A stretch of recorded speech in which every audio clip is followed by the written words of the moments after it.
Good afternoon, and thank you very much for joining us both online and here in the room. I'm Lynn Weil, Director of External Affairs for CSET, the Center for Security and Emerging Technology here at Georgetown University.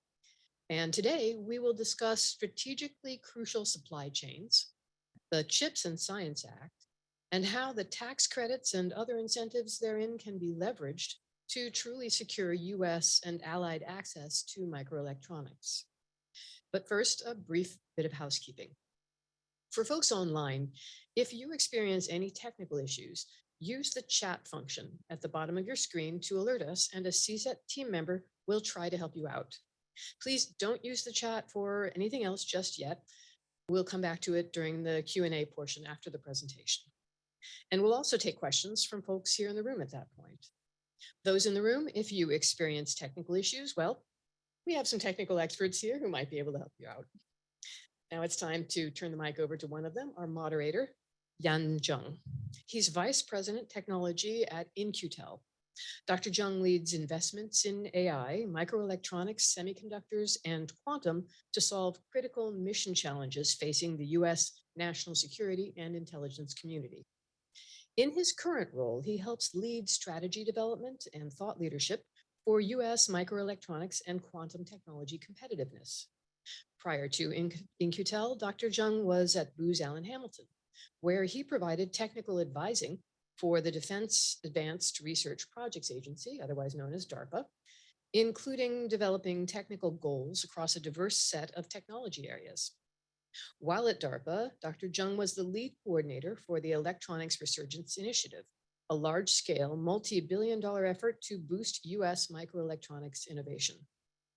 In addition, he served as an IEEE Congressional Fellow in the office of US Senator Chris Coons, and while there, he focused on developing policy to boost US R&D, support domestic manufacturing, and spur innovation and economic growth.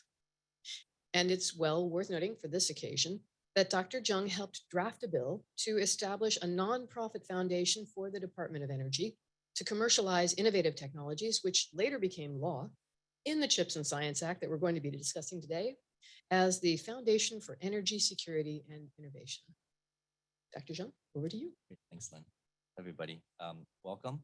We're going to have a great discussion today with John VerWey on some of the important parts of the CHIPS Act. One of the things that we've been looking at very strongly in In-Q-Tel is what's missing when you're putting out $50+ billion. There are folks that are going to be wanting to focus on what we think we need, such as advanced fabs and certain capabilities. But those of us in certain communities think that there are a lot of opportunities that we should miss. And we're really happy that John is pointing a very bright light on some of the things that we think is critical for national security, and that's advanced packaging and testing capability. So first, we're going to hear a brief presentation from John on the paper he wrote. John VerWey is a non-resident fellow here at CSET, also an East Asian National Security Advisor at Pacific Northwest National Lab, and an expert on many of these issues. So without further ado, John. All right. Thanks so much, Ian. And thank you, Lynn, for the introduction and invitation as well.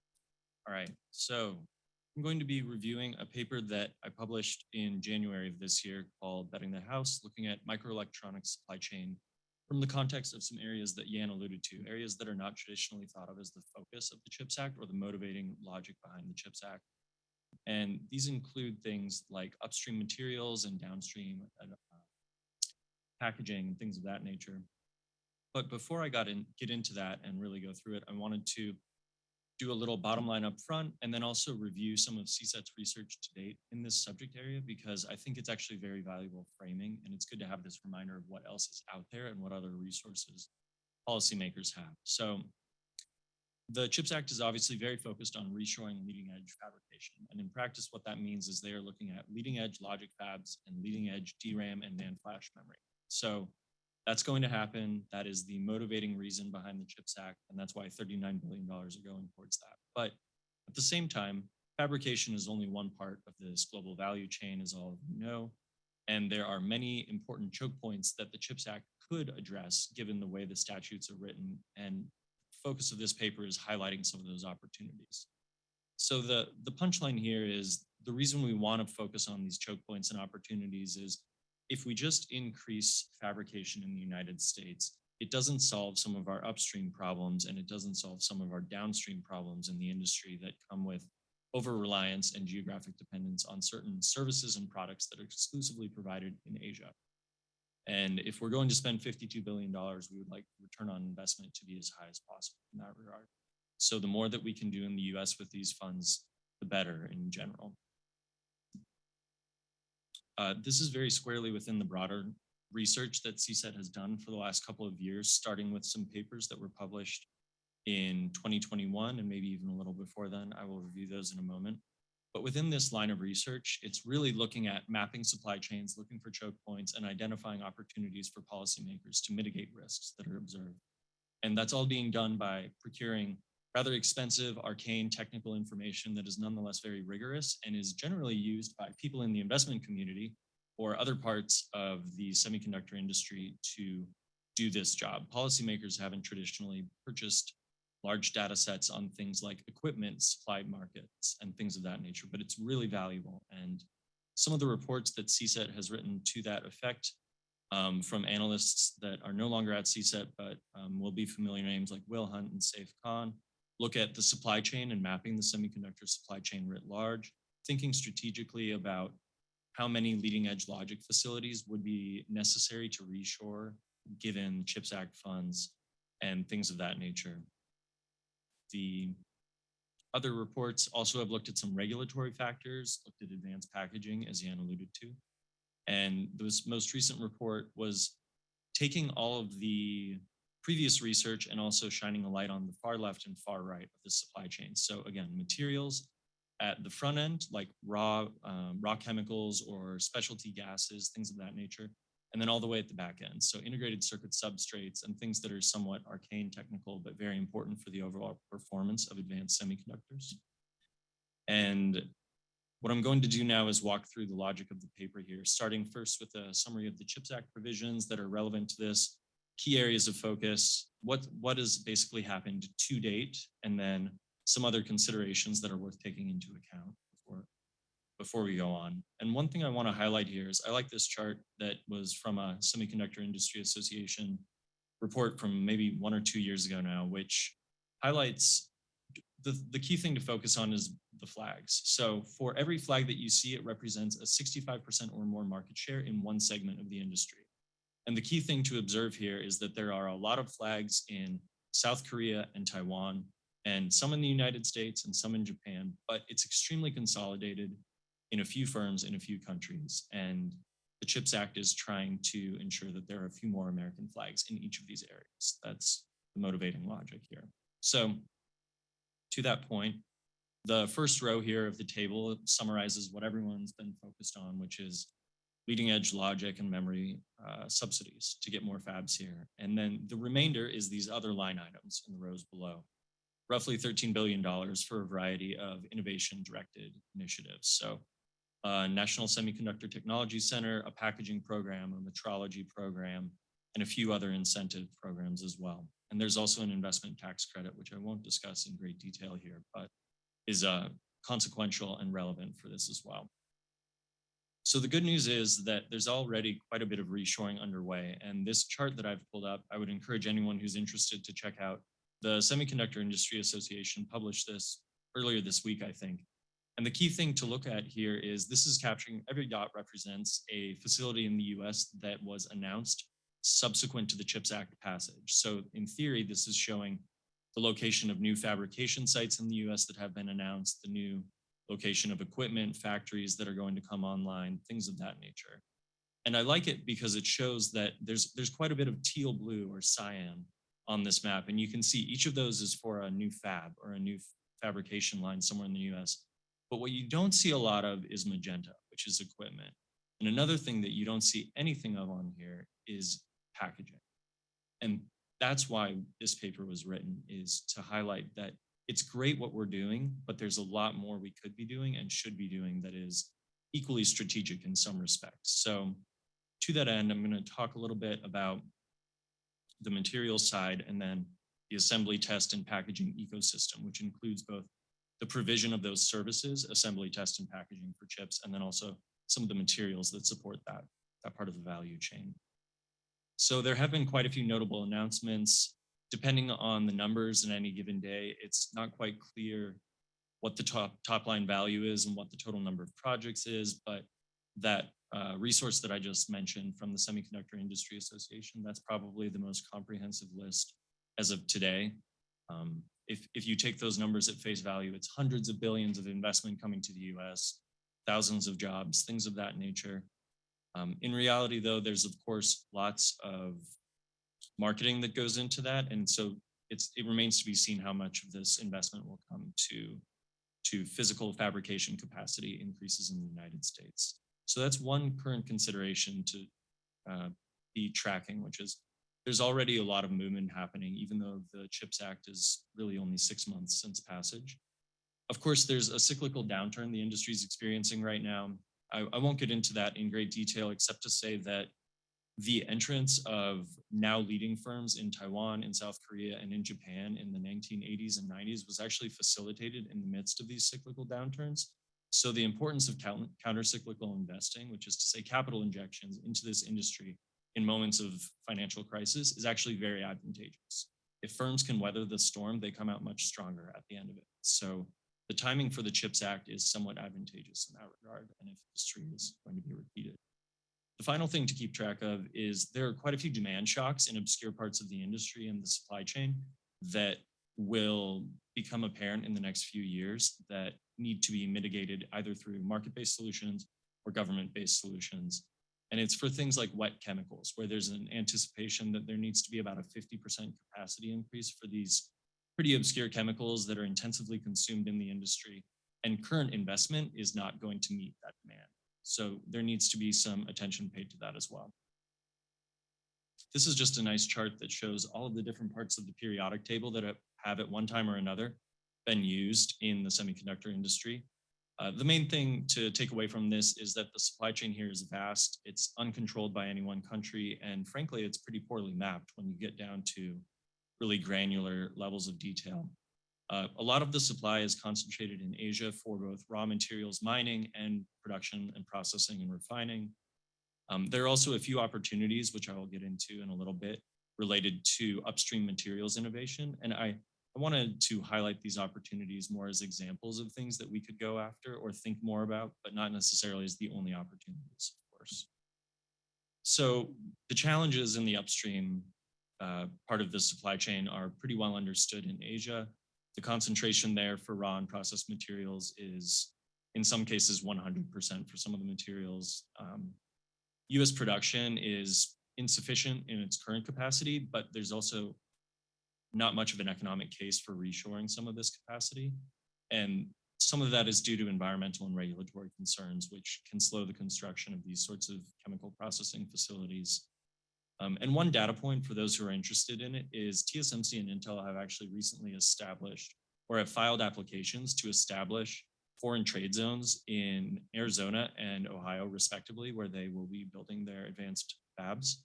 And they go through their applications and itemize each chemical that they intend to import for these facilities duty-free, because there is no US-based production today or in the foreseeable future for those chemicals.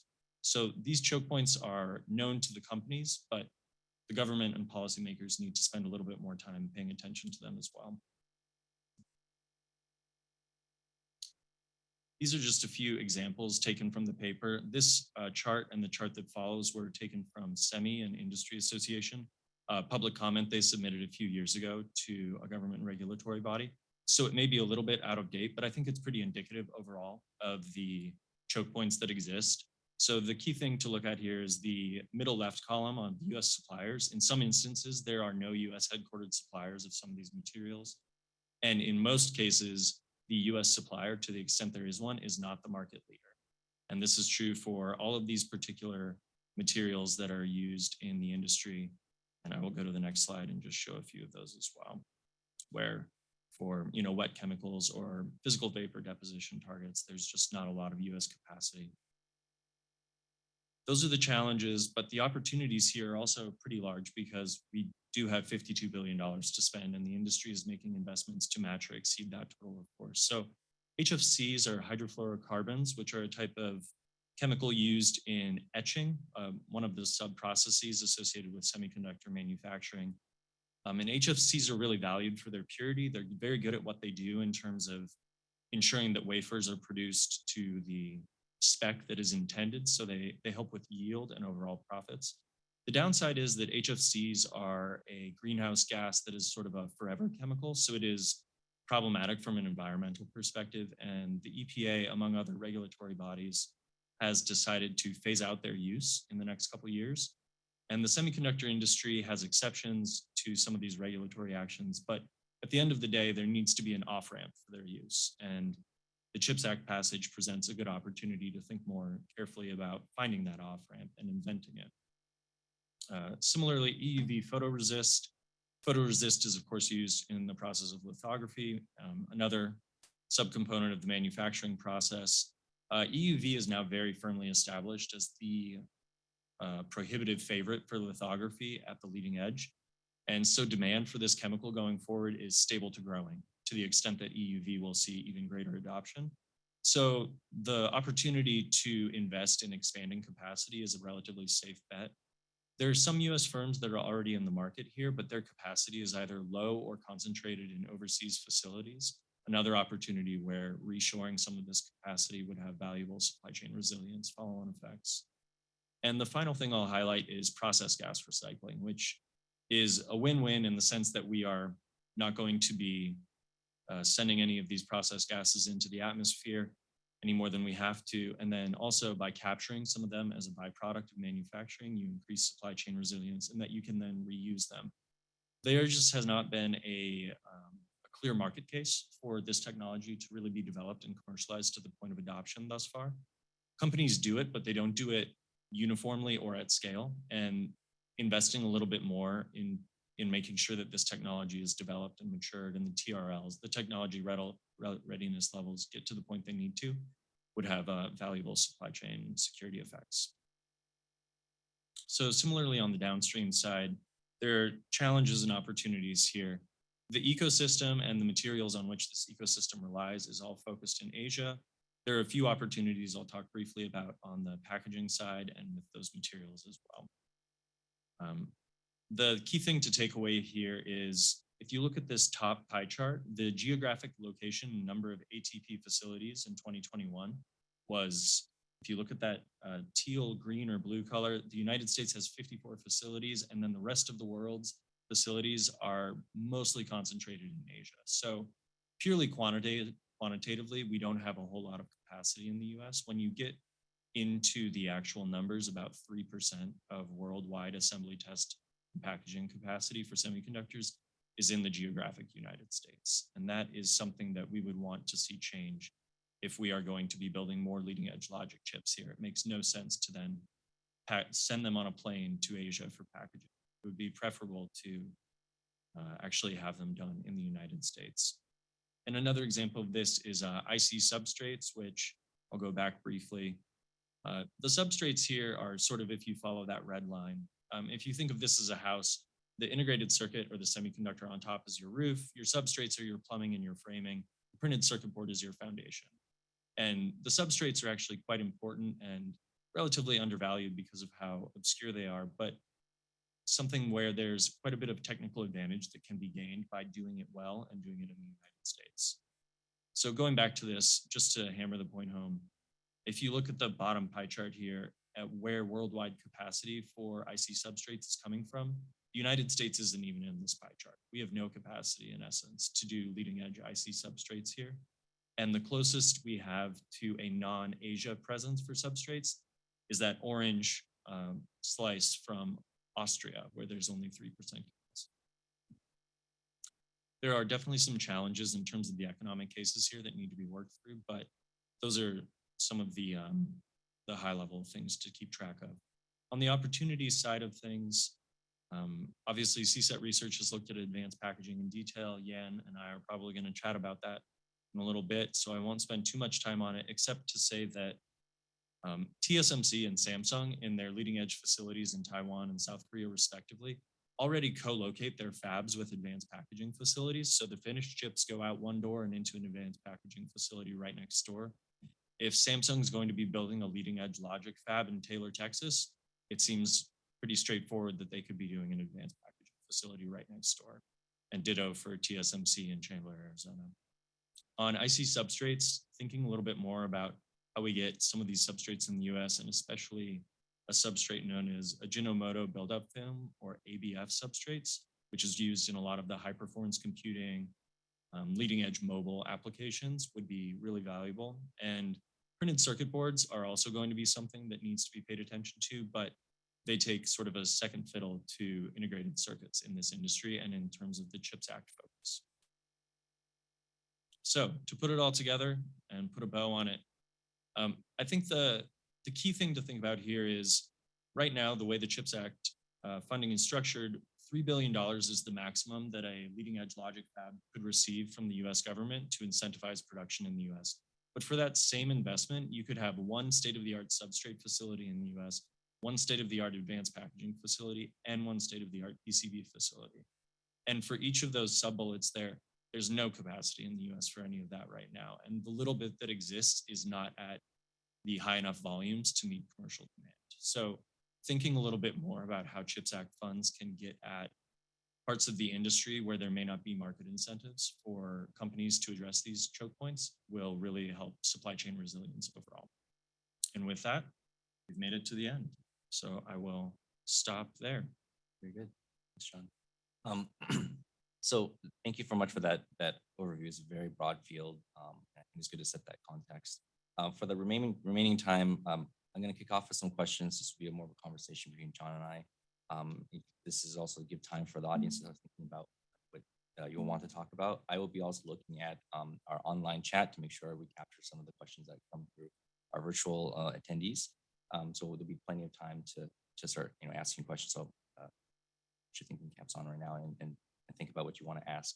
But John, I think one of the things I would really like to do first, especially for folks that are not familiar with packaging, right? Advanced packaging, ATP, which is assembly, test, and packaging. Let's unpack that a little bit because, from the an outside perspective, that is a very unsexy thing, right? When we think about chips, this is like the shiny silicon wafer that you're doing at like nanometer scale.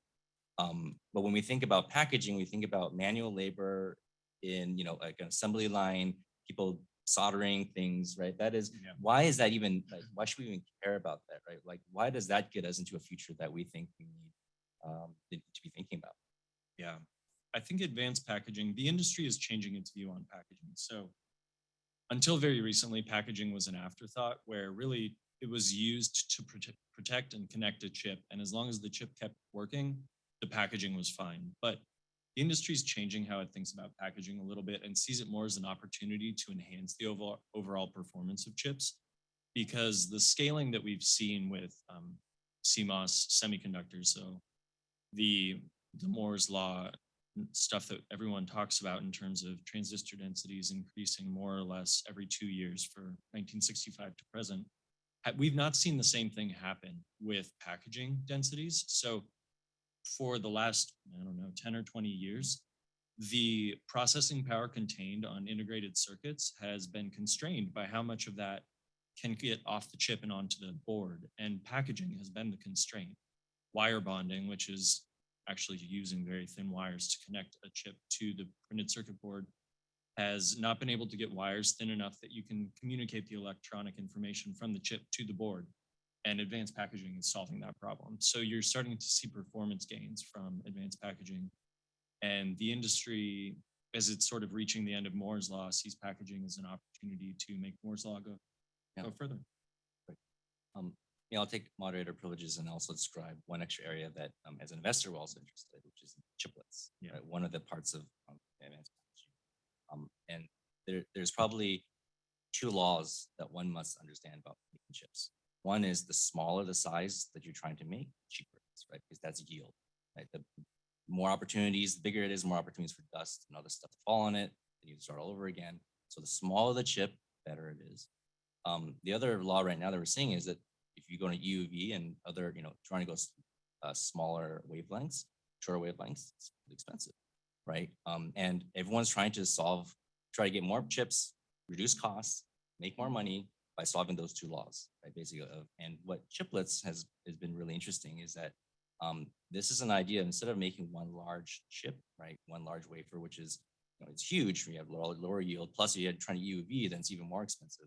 What if I break down what I need into a really tiny chip, right? And then I only need to use EUV for the chips that I want, and I could use an older fab for the chips I don't want, and I could assemble it now using advanced packaging, which is something. Think about Lego blocks, right? So instead of making one large, really cool thing like in a monolithic clay, now I could just take Lego blocks of things that have already been made and put it all together and assemble it. So now it is a much lower cost process, and this is what the industry has been really thinking about. From a national security perspective, maybe we could talk a little bit about this in China, is that this could be potentially a way to get around not having access to EUV, Yeah. right? Because EUV is really expensive. Even though China does not have an EUV tool, they could still achieve EUV type capabilities. It's just really expensive. But if we start reducing the cost of chiplets, then maybe it's not so prohibitive, right? Can you just kind of talk about what you think China is at in chiplets? On chiplets, it's one of those things that will be, it's an idea whose time seems to have arrived. It's on the decadal plans now for the semiconductor industry. And it seems like one part of it is enabled by equipment innovations. And in general, US equipment firms have focused more on the front end than the back end. So by having firms like Lam and KLA and Applied Materials think more about advanced packaging, it will also help them develop leadership in chiplets, which I think will be critical going forward. I don't know quite so much about how China is thinking about chiplets, but the Lego blocks analogy is very apt, and I've heard it time and again, because you could theoretically take a analog chip that is old and somewhat boring and commoditized, but then when you pair it in the right sort of heterogeneous integration package using advanced packaging with something that is EUV derived, you end up having performance benefits that approximate something that might be controlled or otherwise. So I think there are lots of challenges and opportunities there that are sort of speculative, and it's still in the process of being explored by industry because that chiplet ecosystem has not standardized yet, although it is currently. That's right. And it seems that both. I love the chart that you showed that had the flags, right? And of course, when you look at the back end, which is what we're talking about, front end being you make the transistors, back end the process of when you start to mark this up and package it. The back end, the players does not include the U.S., right? You have Taiwan, China, South Korea are the main players there. But China does have some capabilities, but maybe not. They're not also in a fully set up to do advanced packaging. Neither is U.S. So it seems to me that we kind of want to hit the same place, but we're coming from a different capabilities. Yeah. You can kind of talk about what do you think? Where are the advantages that you think China might have in trying to achieve this new advanced packaging type future, and where the U.S. stands, and our advantages and potential pitfalls into reaching that same future.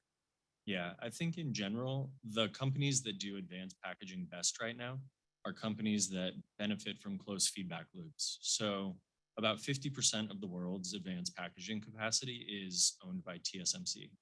And the reason for that is TSMC knows very quickly when its investments in advanced packaging fail because they have their manufacturing process dialed in. And if the chip isn't working once it's been packaged, it's probably the fault of the packaging.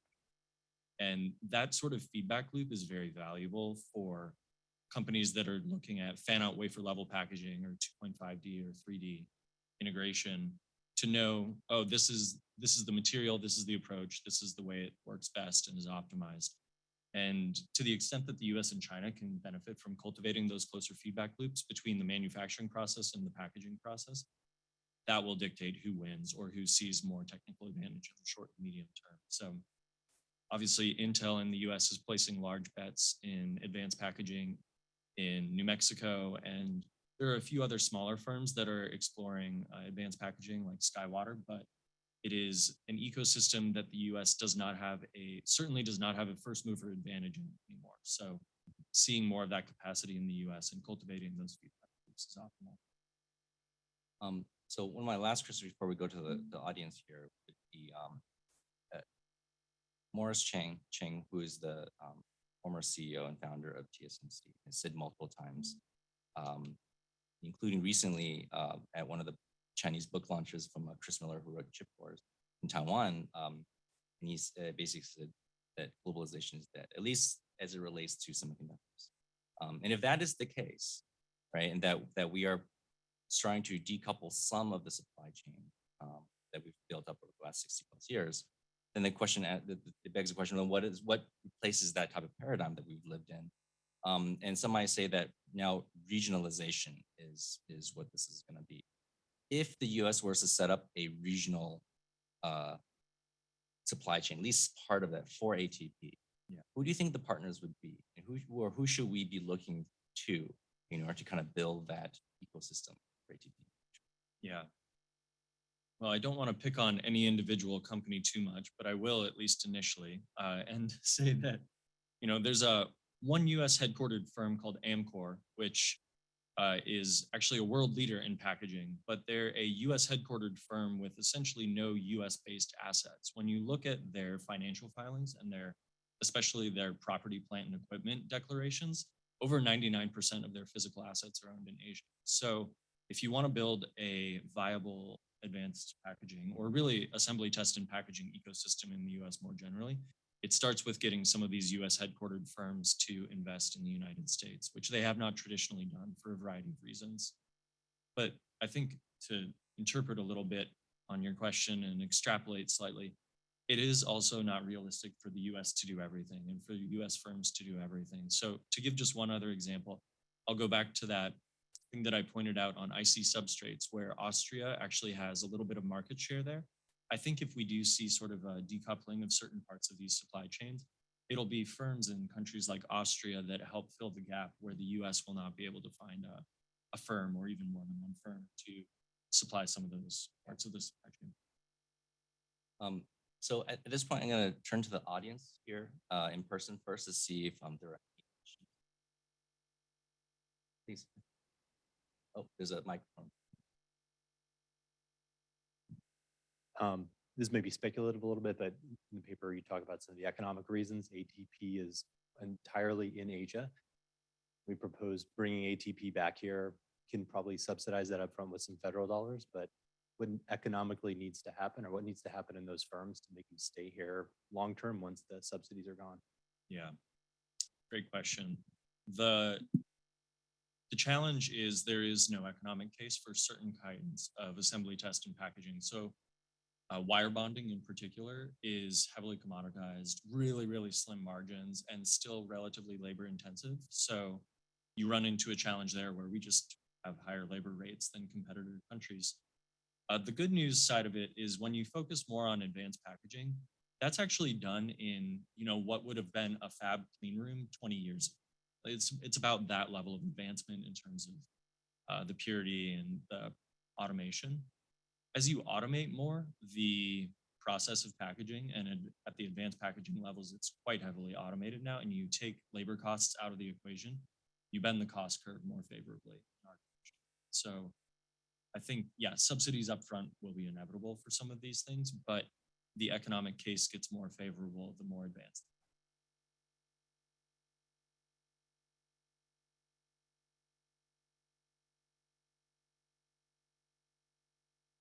For those online, the follow-up was, does the technology come through the the funding for this technology development come through the National Advanced Packaging Program?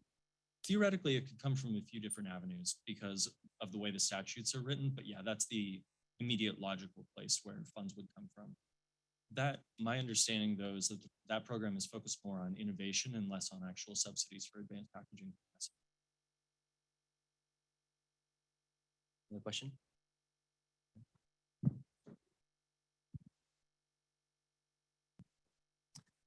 Hi, thanks very much for being here. I had a quick question on non-leading edge logic products. So CHIPS has an awful lot of love language for the leading edge, but I'm wondering how we should be thinking about the CHIPS Act with respect to power semiconductors and more commoditized products that held up supply chains for electric vehicles in 2026. Yeah, fantastic question. Any thoughts, Ian? Sure. Yes. I think that's actually one of the right questions to ask, because if you look at the U.S. capabilities, we stop around 14 nanometers, and that is there is a network least from the national security perspective of fabs. It's the trusted fab program. There are a number of facilities. These are defense primes, it's national labs that have various various capabilities from rad hard to memory, logic, and some, the 3.5s, those compound semiconductors. And so those are, if you think of what we have, what we're starting with, right? If you were to say, well, what is the strength and what we have right now? Well, that was a lot of money and capabilities that has been put into those facilities. These are also people that have gotten DARPA grants, NSF grants. That this is also a workforce thing. So it's important that we recognize we have that, right? And then so as we're trying to barrel through what is the future, we don't lose sight of that initial investment. The reason why it's important is because it goes back to what at least kind of folks of us think is the future of advanced packaging, is that if you had a platform that is able to heterogeneously take advantage of different capabilities, so we're not now limited to I have a fab that makes EUV, now I'm gonna make 7 nanometer or 5 nanometer EUV, and that's all I'm really good at. And then instead have a platform that says, bring your chips or chiplets that do things really well, because EUV does not do power very well, right? When you have very tiny transistors, they'll short and break if you're trying to put power through. So if you're trying to do a cell phone power amplifier, you're not gonna use EUV. But if you're trying to do a processor, you will, right? And so automatically there are things that we want to make. Radar systems, your better cell phone for 6G, right? Things that's going to require different type of capabilities. And if we have a platform through, like John said, a advanced packaging platform that allows us now to pick and choose what we want, then coming back and saying, hey, I have some of these capabilities, and one thing I don't have is EUV, then our position doesn't look at STAD anymore, right? We actually have a lot of cool capabilities that we should be leveraging, but we just need a way to put it together. And so I think that is the uniqueness of this type of technology that we think is important. Why is actually in the bill, the CHIPS bill, of calling out advanced packaging. It was something that we have all, folks within the community have stressed that we shouldn't lose sight of that capability, precisely for some of those reasons. Yeah, and I just to follow on there briefly on the mature node thing, it's a really difficult nut to crack because there's very little economic case for it. A lot of the trusted foundry program fabs that Yan alluded to are doing low volume, high mix production for one program or one client or one DoD prime. And one other way to get at this problem would be to think about opportunities to get at sort of nano fabs or microfabrication. So facilitating an environment where you can do limited wafer runs of a high mix. And on the mature side, that has not really been explored in detail to my knowledge, but that's another way to think about it. One question on this side.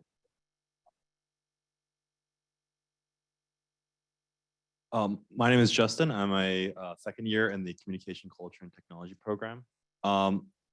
I have an upstream question. So with the increasing demand for electric vehicle batteries, a lot of the same materials are used in that, and there's already a shortage of cobalt, lithium, carbon, and rare earths as well. And a lot of, we have semiconductors and electric vehicle makers, Tesla and BYD, they're all competing for these certain minerals, and we just don't have enough mining capacity at the moment. What is the kind of impact of the growth of the electric vehicle market with the semiconductor supply chain resilience? I think that in general, Tesla and Intel and companies of that nature are always going to do a better job of sourcing their raw materials than the government will be able to, and mapping their supply chain choke points and dependencies. So one great resource to turn to if you're interested in looking into that question in more detail is the Bureau of Industry and Security had a request for information from the chip industry all about semiconductor supply chain risks, and many of the responses they got cataloged some of those choke points you were just alluding to. I think that there of course is an opportunity to consolidate demand here and say that the US semiconductor and the US EV industry would like this much of a particular material, and see what opportunities exist by consolidating demand and quantifying what that demand looks like currently and what it would look like if growth rates hold into the future. One challenge there is there were in that RFI that I alluded to, several of the comments detailed the difficulty of establishing new mining operations in the United States, and essentially guess, because we have not established a whole lot of new mining operations in the US for quite a while, that it would take around 10 years to get new capacity. So there is no short and medium term solution to that. Yeah. I'm going to go to the online chat, just make sure that we answer some of the virtual questions. And I'll paraphrase some of these that can combine together. One of a group of them are asking what kind of programs are part of the CHIPS bill but then what other programs are available and what are the overlaps with them? Meaning that NSF, DARPA, DOE have similar semiconductor programs, right? Are they going to be utilized and kind of in a synergistic way with the money that's going to go out with CHIPS? How do we see that interplay? Yeah.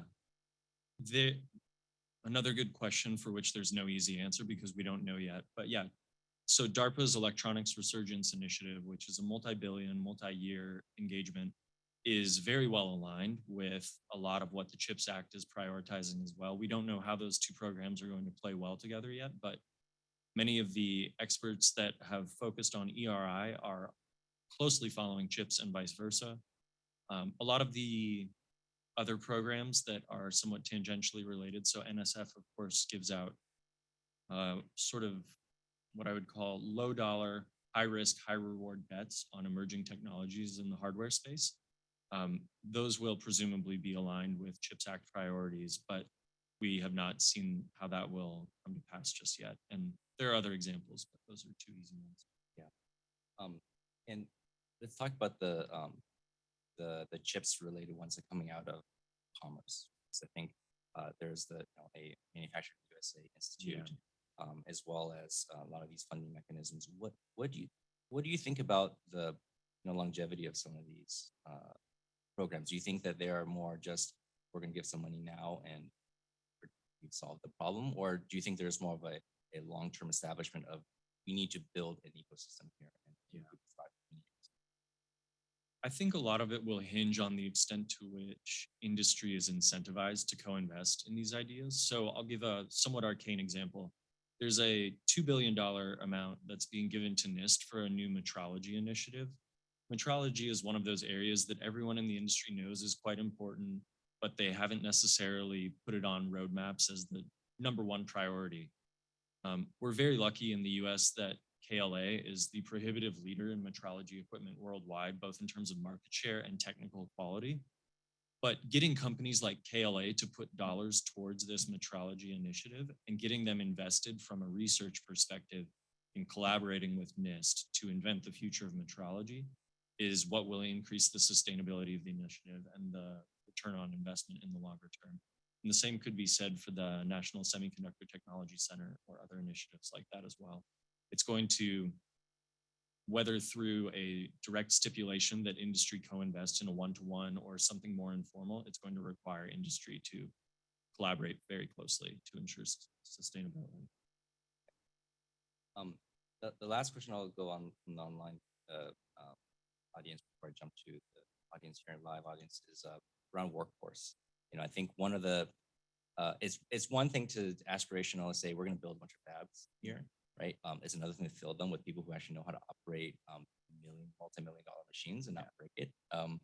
And then on top of that, we're also adding, oh, by the way, we should do advanced packaging too, which, as you said, John, we don't do very well here. So it seems like there's a lot of workforce that needs to be developed, not only for operating a fab, but also the backend OSAT type or ATP type applications.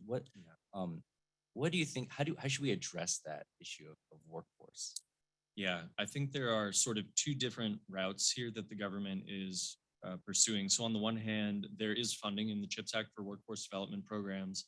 It's not necessarily a gigantic amount of money or commensurate with the level of demand that we're anticipating, but there is some new money that is coming to meet that.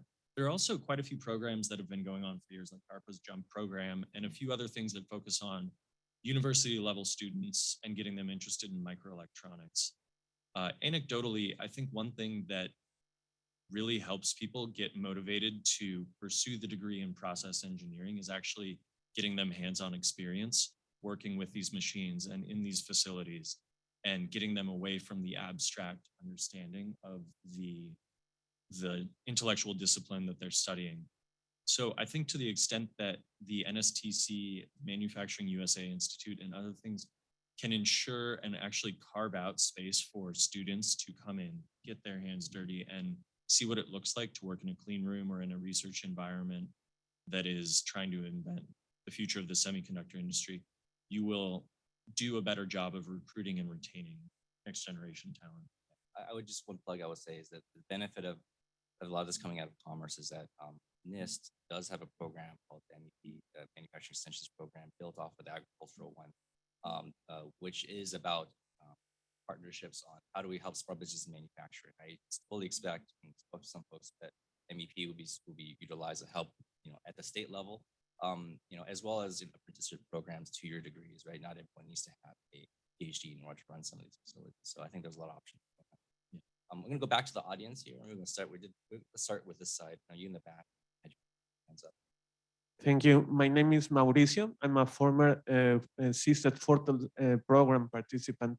So my question is, what do you think about nearshoring in Canada and Mexico, and also related to the workforce issue that you mentioned? Thank you. Yeah, absolutely. So I've done a little bit of research on this. I'm pretty sure Canada has a few centers of excellence related to AI chip design. So that's one asset that they can lean on. They also have an old IBM facility that does advanced packaging in Bromont. IBM Bromont is what it's called. That's, I don't want to sound pejorative here, but that's most of what I've found about Canada's existing semiconductor industry. There's not a lot of fabrication capacity outside of university level R&D facilities. In Mexico, there are a couple packaging facilities that are run by Infineon, Texas Instruments, and one other firm that I'm now forgetting. Intel has a design center, but outside of those assets, there isn't much in Mexico currently. The opportunity there is great in terms of taking advantage of geographic proximity, and in some instances where US labor rates may be too expensive, Mexico may have more favorable labor rates for relatively low margin parts of the industry. So printed circuit board manufacturing, which is a very low margin industry. There's really only one big firm in the US right now called TTM. To the extent that we could get more firms in Mexico to be near the border with the US, that seems advantageous. About 40% of current or forecast, I can't remember which it is, but about 40% of fabrication facilities are pretty close to the Mexican border. So Chandler, Arizona, Texas, when you think about that geographic proximity, Mexico looks pretty favorable.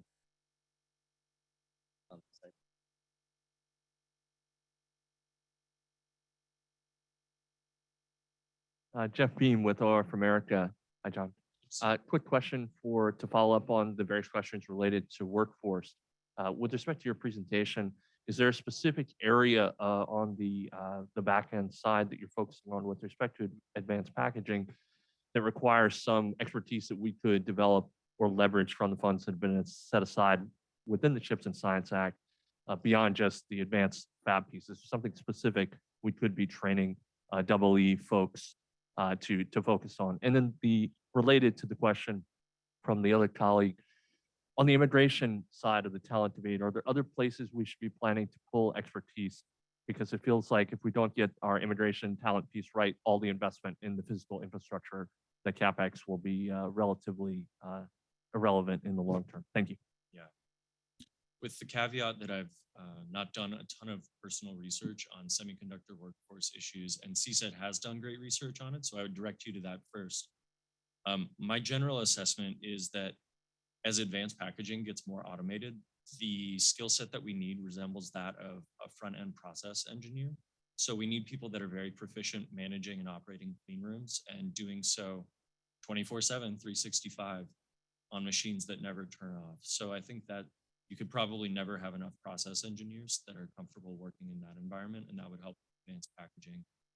On the immigration side, I have no good answers, so I'm not quite sure there.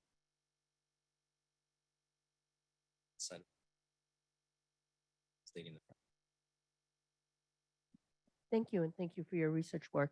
I know you finished your study before the latest announcement, just I believe a week ago, from Commerce Secretary Raimondo regarding national security guardrails.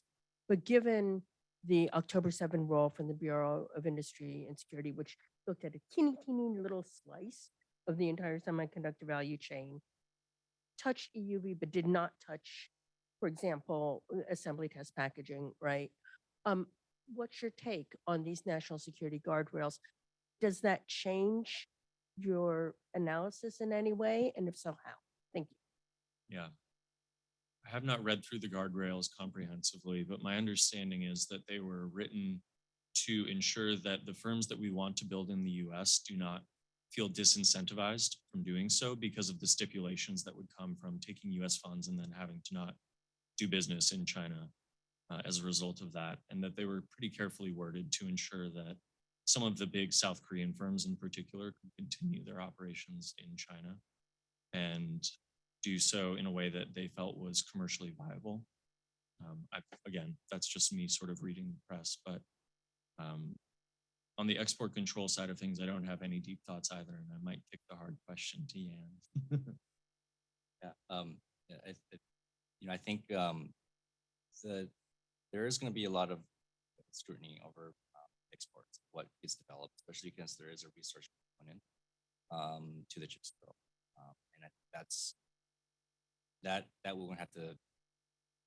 There are established guidelines already, but export controls on type of technologies. Now we will have to look at what does that mean for production tools, because most of it is existing exports usually around a finished product, so like camera as or something like that. So I think there will probably have to be some look at some, but yeah, I think we're not there.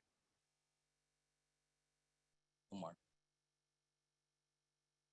Thank you very much. You know, packaging is usually looked at as kind of the cheap, low cost, part of the supply chain relative to equipment manufacturing, semiconductor fabrication, but these are still hundreds of million, if not billion-dollar investments. And, so low cost of labor is one thing, but a lot of these, companies are also looking at infrastructure, regulatory hurdles, clean water and energy, things like that. So what would you say to countries that may have kind of the kernels of what is ready for packaging investment, but want to contribute to areas where there may be gaps in the semiconductor supply chain? Where would you encourage those companies to look at where US doesn't have market leadership or its allies don't have market leadership, but they don't have the infrastructure there for packaging just yet? Out of curiosity, could you give an example of what you're thinking of? So is it, is the situation you're describing something where like a Taiwanese firm just doesn't see it in their interest to build in the US, or? I'm thinking more if, like someone at a branch of a certain company in country X says, why don't we build packaging here? We have a low labor cost, but maybe there are a lot of ease of doing business concerns where companies aren't comfortable making the $800 million investment to expand an existing packaging firm. What do you say to that individual, that company, that country to say, you know what, we still want you to be making these investments and incentivizing helping with the supply chain issue, but packaging isn't an option. And, the US wants to encourage you to still be helping alleviate gaps. Yeah. Do you have any immediate thoughts? One thought that came to mind is, well, I think it depends on the country, on country X, right? Because if that country X in certain regions that we are already trying to decouple from, then I think that already will be an issue. However, I think one thing that's in the bill that hasn't gotten a lot of attention is the State Department actually has a fund that comes to look at regional partnership for international. And so there is question in how even with commerce doing things domestically, trying to get folks here, what John and I talked about in terms of regionalization, there are partners that we can't do everything, right? And so we need to have partnerships. And so I will be looking, and I will be very curious to see what the State Department does, because I think there is going to be, and there already are relationships that, White House, Commerce, Defense Department, Intelligence, State will have to do to ensure that our diplomatic relationships and what we want to do from a national industrial perspective are aligned. And there are some mechanisms to do that. Does it cover everything? So, but I think it's a start, and it shows the prioritizations that there is money there. We have 3 minutes left. I will also take a prerogative again and ask my own last question. And this is something that you mentioned at the end, and I actually haven't heard any questions on this, so I'll bring this back up, which is you mentioned the environmental impact. And this is something that I feel we need to really talk about as an industry, that unlike other industries like automotive that has just gotten cleaner and more energy efficient over time, the semiconductor industry has gone the opposite direction. We've gotten more energy intense, more dirty, and Santa Clara County is still one of the highest density Superfund sites in the United States, and that's because of the semiconductor industry back in the 1960s and 60s. And it's one of the reasons why we offshore to begin with, which is environmental. Now that we're coming full circle and trying to reshore, onshore, friendshore, all of those beg the question: did we solve those questions? Right? Are we importing back some of these same issues that we said no to, or are we giving that to our allies and saying, now you should have to deal with it? What are your thoughts on that? Yeah, I think the industry is starting to really wake up to that, and the emphasis on sustainability is where you see it initially. A lot of the recycling that is being done by the industry currently, a lot of the abatement that is being done is currently motivated by economic considerations more than environmental concerns, but environmental issues are definitely coming up. And for those who like obscure trade agreements, the Montreal Protocol and the Kigali Amendment to the Montreal Protocol are worth following, because it is in a forum like that where negotiations are being made on quote unquote forever chemicals that the industry consumes quite intensively and emits quite intensively. And that's where you should look to start seeing agreement between governments to reduce the use of some of these caustic chemicals in the chip industry. And we are seeing that already. Absolutely. And I would just say from a investor perspective, when you have challenges like that, it's always ripe for disruption. When you have disruption, that means we could have opportunities to potentially take some of that market share that's now dominated by other countries in a space such as the raw materials, which you don't really play in, and then actually start playing. So this is actually an opportunity rather than a challenge, I think. And with that, we are at time. I want to thank everybody who came here to hear John speak, and let's thank the speaker for his thoughts, and then I'll welcome Lynn. Thank you very much. Thanks, Ian. On behalf of CSET, I'm very pleased to thank our featured speaker, CSET non-resident research fellow John VerWey, East Asia National Security Advisor at the Pacific Northwest National Laboratory, and Yan Zheng of In-Q-Tel for moderating today's program. Thank you all as well for taking part in this discussion and for your comments as well as your questions. We're sorry we couldn't get to all of the ones that came in online. For those in the room, there's an opportunity to do so after this, as we'd like to host you for a small reception. If you'd like to learn more about CSET, please go to cset.georgetown.edu and sign up for our newsletter and our research updates. Our next webinar will take place in April, and it will feature Dr. Heather Fraze, author of the recently published CSET research agenda called One Size Does Not Fit All: Assessment, Safety, and Trust for the Diverse Range of AI Products, Tools, Services, and Resources. And the moderator for that program will be John Bansimer, Director of CSET's Cyber AI Project and a Senior Fellow with our team. We hope to see you then. Thank you.